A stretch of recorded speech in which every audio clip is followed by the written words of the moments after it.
Welcome to Dead Man Talking. Tonight's story is a terrifying treat from the incredible mind of LukeYourGuy. As ever, please do let me know what you thought down below in the comments box. Please do like and share. It really does help build the channel and our community further. And why not hashtag TeamFEAR and DMT's Cryptid crew. And so, with that aside, let's get into tonight's story, entitled I Work at an Underground Zoo for Cryptids. Part 1. Let's get straight into that.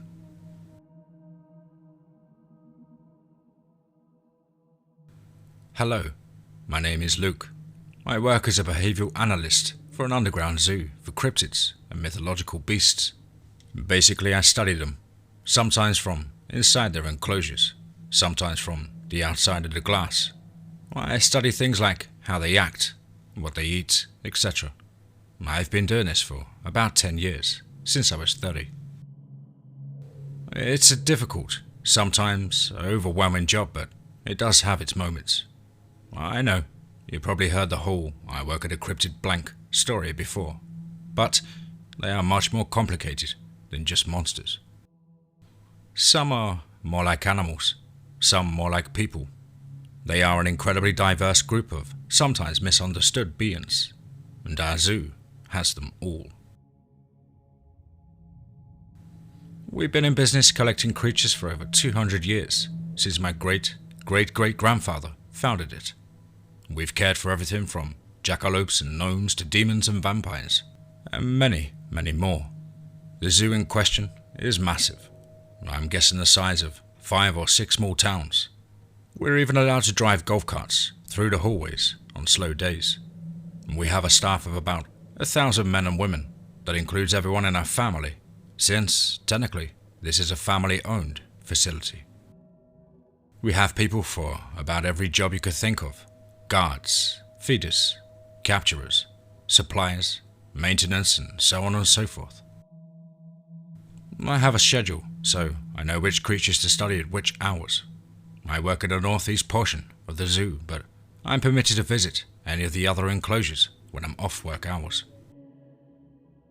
My job requires me to basically observe and write down everything they do, even interact with the less dangerous ones. Once in a great while, I'm required to interview the more intelligent ones, which is maybe my least favourite part of the job. Their enclosures are meant to simulate their natural habitats to the fullest extent possible. If you walked inside their habitats, you wouldn't even be able to tell you're not actually in them. They're enormous, larger than any enclosures that would be in a regular zoo. We have glass on the outside, so we can see them without having to go inside their enclosures.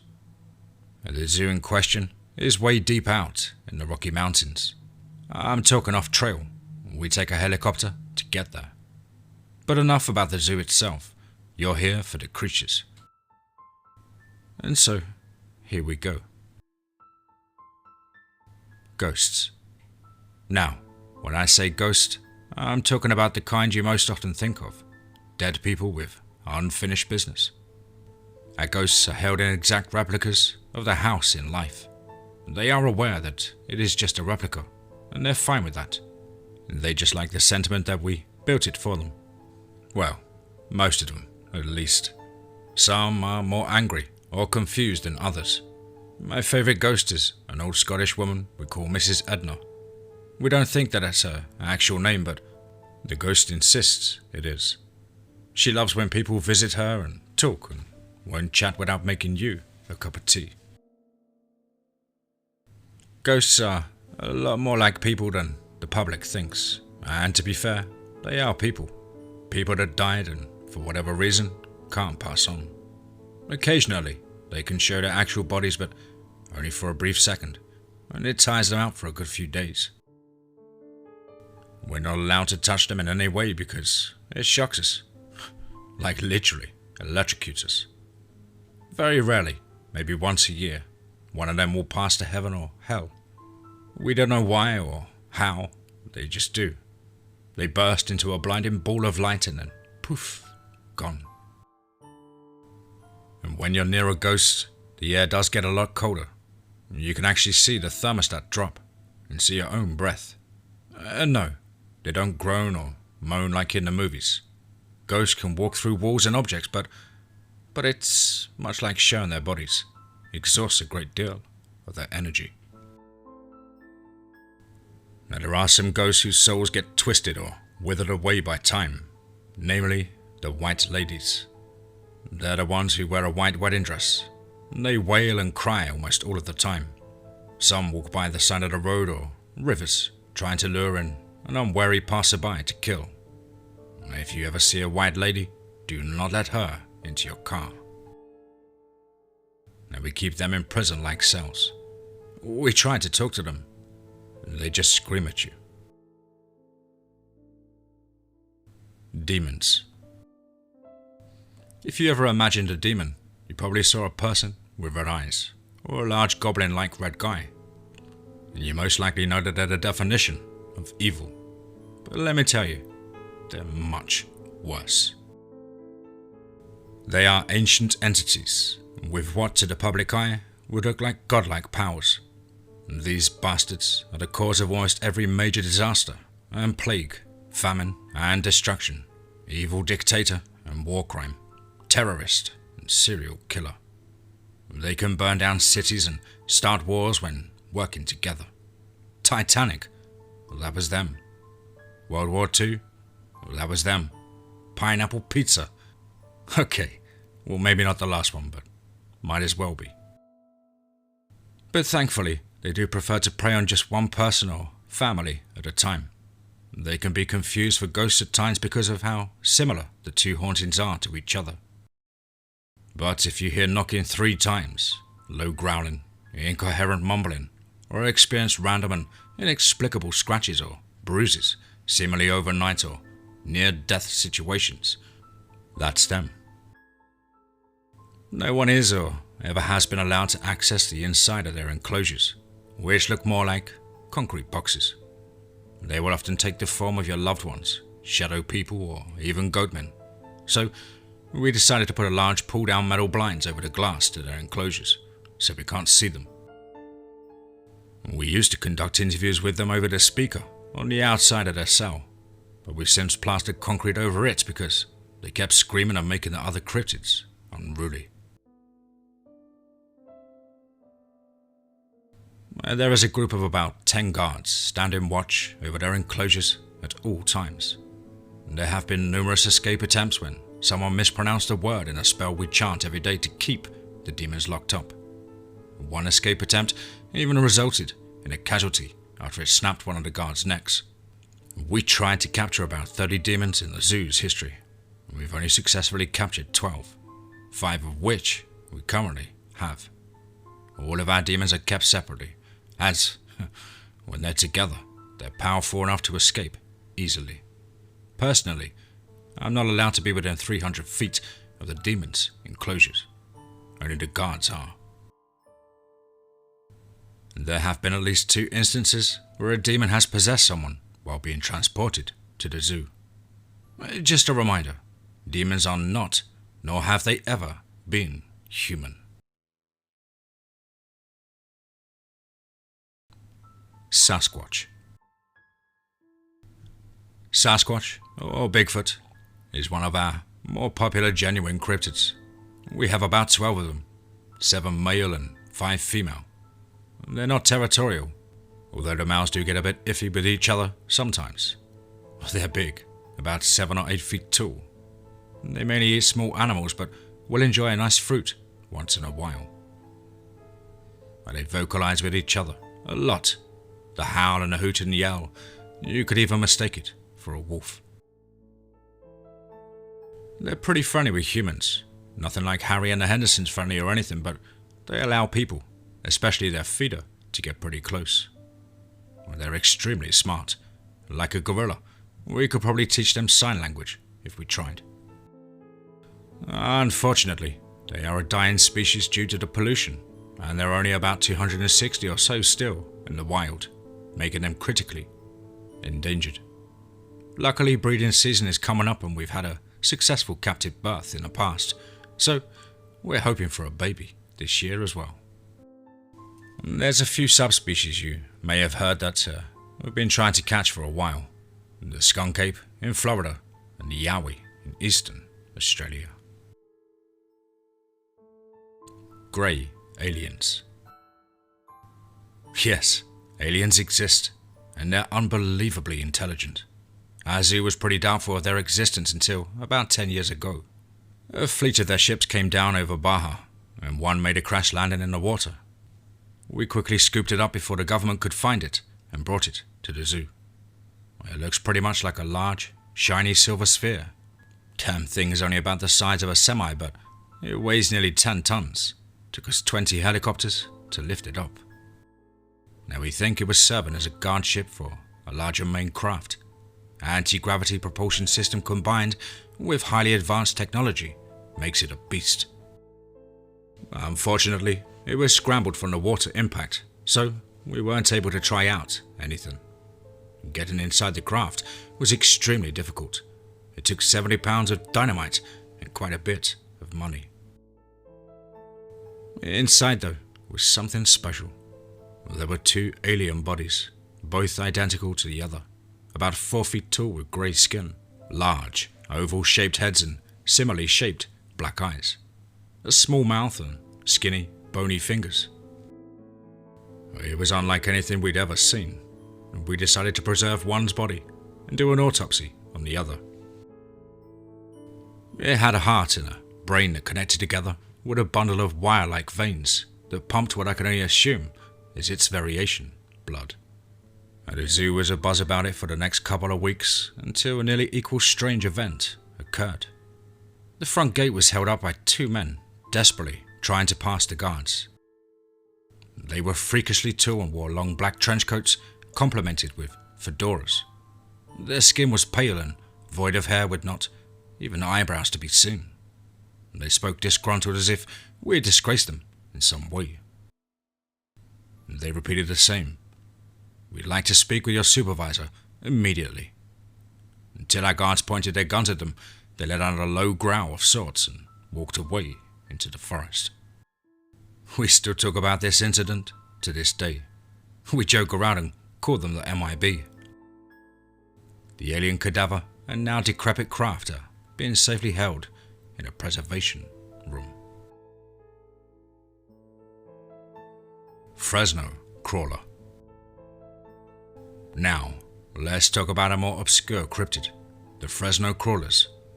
We keep a group of about 20 of them in an enclosure mimicking a conifer forest, their natural habitat. They're about 4 to 5 feet tall, all white with 3 foot of legs underneath them. No facial features or anything else, just leg. 5 out of the 20 are juveniles, and they love playing with each other. They run and jump and roughhouse, and honestly, it's pretty cute. And they don't eat or drink, although when it turns dark they will stand still, presumably sleeping, until it turns light again. They have no reproductive organs, yet somehow they still exhibit signs of year-round mating season. Now originally their population extended from Mexico to Alaska and to East Texas and Alberta, but in recent years it's plummeted down to 1 county in California. Due to the rapid population loss, their conservation status is listed as extinct in the wild by our zoo. The only official source of cryptid conservation's statuses. Welp, there you have it. A few of the creatures in our zoo. I'll share some more creatures with you in maybe a few weeks, but I'm tired and Christmas is coming up, so I think I'll end this right here. Have a nice day.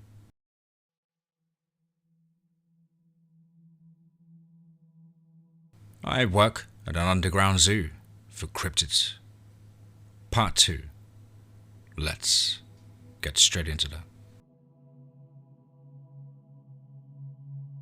Hey, Luke here. It's been a minute since my last post, so I thought I'd give you guys a small update before my largest post in a couple of days. First off, I'll tell you about what we captured over the past couple of weeks. Honestly, there's not really much else to say, so I guess I'll make like Philip DeFranco and jump right in. In the days directly after Christmas, our team was investigating a series of possibly supernatural home invasions in central Iceland. There was one village in particular that was getting hit especially hard by these burglars. A village with only about a population of 400. And we got a few of the residents to agree to us installing motion-activated cameras on the front door. And we waited, and waited, and for nearly 5 days, nothing happened whatsoever. We were even considering closing the investigation. That was until we caught one, a genuine Yule lad. If you're unfamiliar with the concept of a Yule lads, let me catch you up. They're basically these short-bearded dudes that live up in the mountains. During the 12 days of Christmas, they were said to come down and do all sorts of things in human settlements. One licks your spoons, another stalks you and steals your candles. And whether or not the legends are accurate is still not known. We tried to speak with one we captured. He won't do anything besides huff and turn away. We built him a small enclosure meant to replicate a winter cottage. He seems to be happy with it, but you could just tell by looking at him, he's lonely. Well, that's pretty much what we caught besides the regular vamp or ghost, so I'll proceed with the reason you're here, the cryptids. Wendigo. You've most likely heard of Wendigos before. They're tall, about 12 feet. They have long, sharp claws and pale grey skin. They're abnormally emaciated for how much they eat. The ones we have in captivity have to be fed one whole fresh cow carcass every 8 hours. It gets pretty expensive and tiring. The head isn't what you think of. It's not a deer skull or anything like that. It doesn't have antlers. Instead, it exhibits disproportionately large fangs and sunken in, almost hollow, black eyes. Its ears are large and similar to a bat's. This is because they use a primitive form of echolocation to find prey in the dark. They are not born, they are made. When some poor sap becomes frostbitten and desperate enough to eat another living person in the North American woods, they are cursed to become a Wendigo. The Wendigo's lifespan is insane, at least 1,200 years. The only way to permanently kill a Wendigo is to set them on fire and let them burn to ash. And these things can run, and fast. At top speeds, they reach nearly 30 miles per hour and 48 kilometers per hour. They kill prey using stealth and speed, running up behind them, decapitating them with their claws, and eating the rest. Wendigos are incredibly territorial. When a group of one or more are together, it turns into a bloodbath. That's why we keep our Wendigos in separate enclosures. Ghoul. The ghoul, which thanks to modern day sightings and interpretations of the beast is being titled the Pale Crawler. It's a bipedal humanoid creature that prefers to walk on all fours. These things are nasty. Leathery grey skin, large reflective eyes, a mouth full of snarling teeth, and Wolverine-like claws.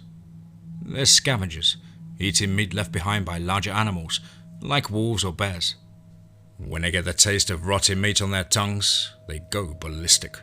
They tear and crunch like Tasmanian devils, and by the end, not even bones remain.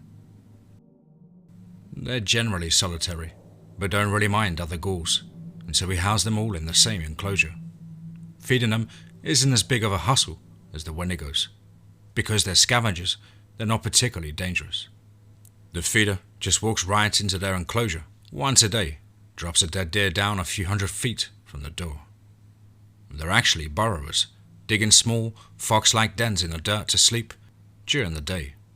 Their range is massive, expanded throughout every continent, although they are plentiful in North America and Asia.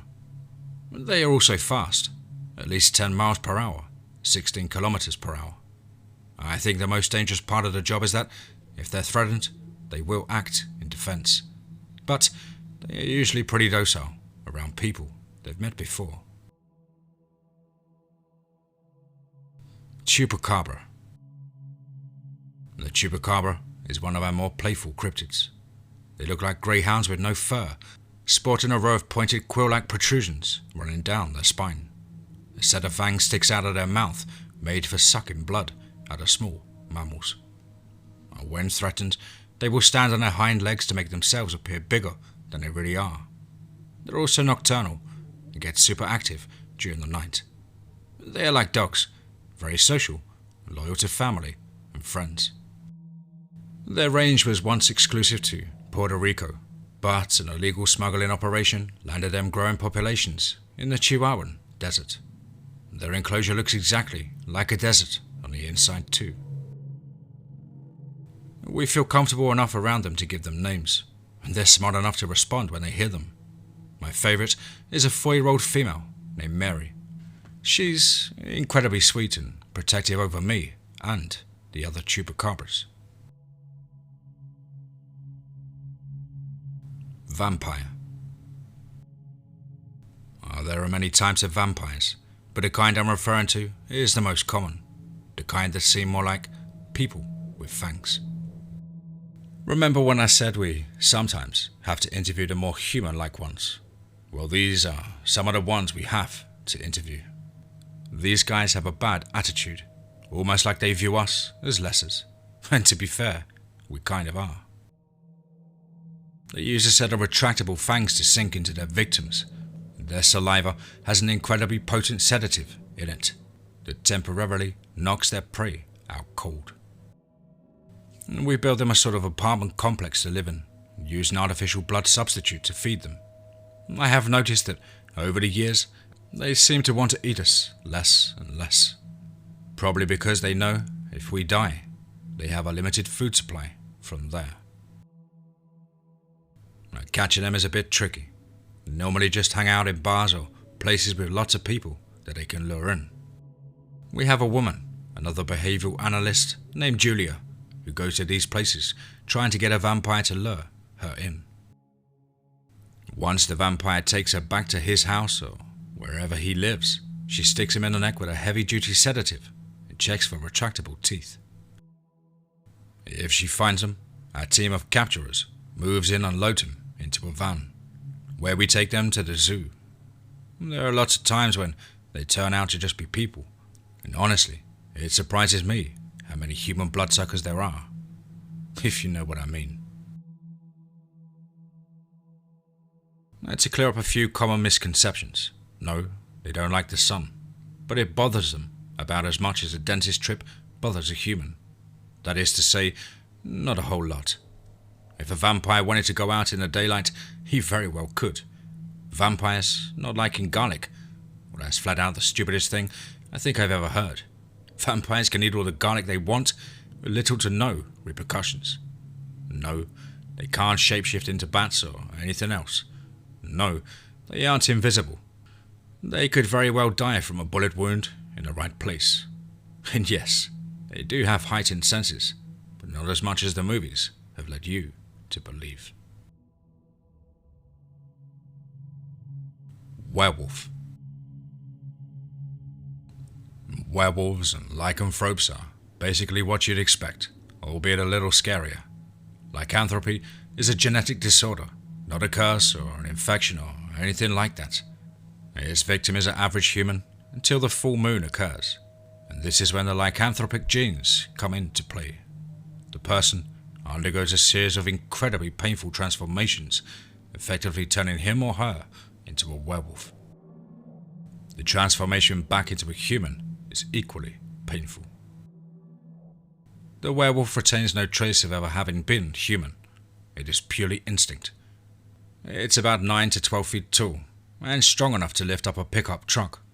It is covered in fur and has giant claws poking out of its fingers.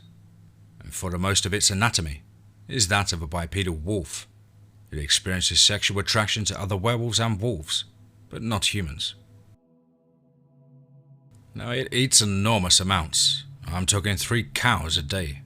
It's comparable to a Wendigo. They run at a top speed of 60 miles per hour. That's 95 kilometers per hour. They howl, bark, and through this are able to communicate with other werewolves and wolves. And yes, they can be killed with silver bullets. But to be fair, any kind of bullet to the right place will kill a lycanthrope.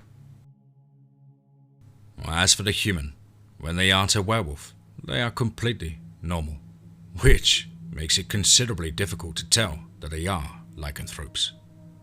The lycanthropes we have in containment have signed a sort of contract that says when they are human, they are permitted to do as they want, live in their own house and have family and friends.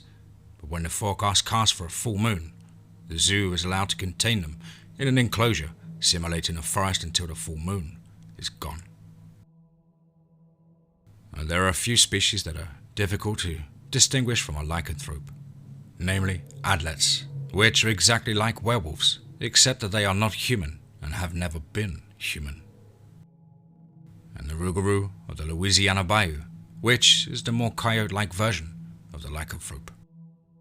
Now we have a group of about 5 or 6 adlets and a few rougarou who've signed the lycanthrope contract in containment. Thank you for reading. I'm going to try and make a part 3 my longest post in this series, mostly because I don't like keeping people waiting for more creatures. It'll probably come out in a week or so. Until then, have a nice day.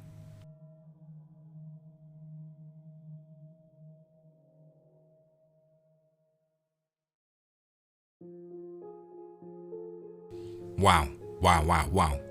Absolutely incredible start to a series there. From my good friend over on Reddit No Sleep, LukeYourGuy. A big thank you to LukeYourGuy for allowing me to narrate his story on the show. And I really do look forward to any more updates and further work from you in the future. Guys and girls as ever, please do let us know what you thought down below in the comments box. Please do like and share.